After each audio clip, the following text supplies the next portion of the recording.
بچے میں پیدائش سے پہلے کسی بھی قسم کی معذوری کا پایا جانا مادرزاد معذوری کہلاتا ہے۔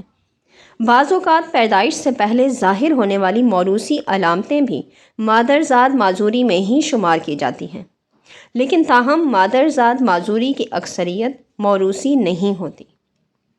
پریگنینسی کے ابتدائی مہینوں میں ماں کو لاحق کسی خطرناک بیماری کے اثرات اس بچے کو اس وقت نقصان پہنچا سکتے ہیں جب وہ اپنی نازک حالت کے اعتبار سے بڑی آسانی کے ساتھ اس اثر کو قبول کر سکتا ہے۔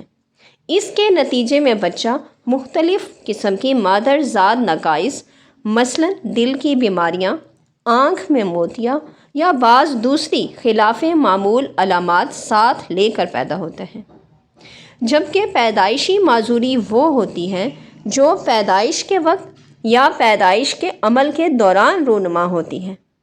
عام طور پر پیدائش کے وقت ڈاکٹر یا لیڈی ڈاکٹر کی بے احتیاطی یا حاملہ کا زیادہ صحت مند بچے کو جنم دینا بچے کو نقصان پہنچا سکتا ہے۔ نومولود کا وقت سے پہلے پیدا ہونا اس کے دماغ سے خون جاری ہو جانے کا سبب بن سکتا ہے، کیونکہ قبل از وقت پیدائش کے باعث بچے میں مطلوبہ قوت مدافعت کے فقدان کی وجہ سے خون کی نازک شریانیں بآسانی پھٹ جاتی ہیں۔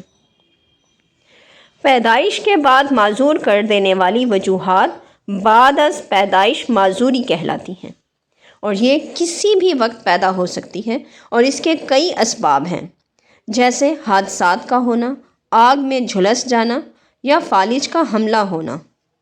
عام طور پر بچوں میں دو قسم کی معذوری پائی جاتی ہے۔ ایک ہوتی ہے ذہنی لحاظ سے معذور بچے اور دوسرا ہوتا ہے جسمانی لحاظ سے معذور بچے۔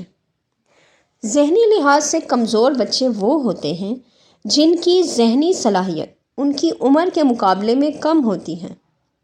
اب ایسے بچوں کی ذہنی نشوونما یا تو رک جاتی ہے یا پھر اس تیزی سے نہیں ہوتی جتنی ان کی عمر کے مطابق ہونی چاہیے۔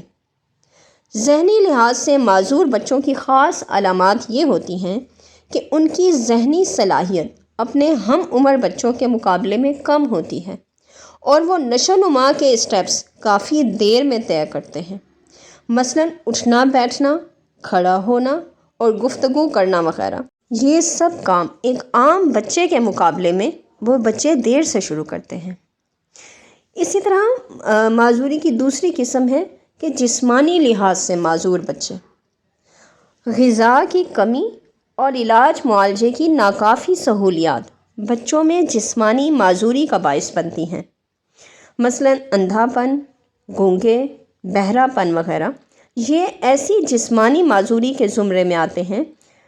اس کے علاوہ بعض بچے جزوی جسمانی معذوری کا بھی شکار ہوتے ہیں، مثلاً بچوں کی کسی ایک ٹانگ کا پولیو زدہ یا کمزور ہونا۔ ایسے بچوں کو مصنوعی اعضاء اور مصنوعی جوتوں وغیرہ کے استعمال سے کسی حد تک چلنے پھرنے کے قابل بنایا جا سکتا ہے، جبکہ کچھ بچے مکمل جسمانی معذوری کا شکار ہوتے ہیں جن میں چلنے پھرنے کی سکت بالکل نہیں ہوتی اور وہ بستر پر پڑے رہتے ہیں۔ اس میں دونوں ٹانگوں کے علاوہ بعض اوقات سارے جسم کا مفلوج ہونا بھی شامل ہیں۔ جسمانی معذوری کی وجہ سے انہیں نفسیاتی عوارض بھی لاحق ہو جاتے ہیں۔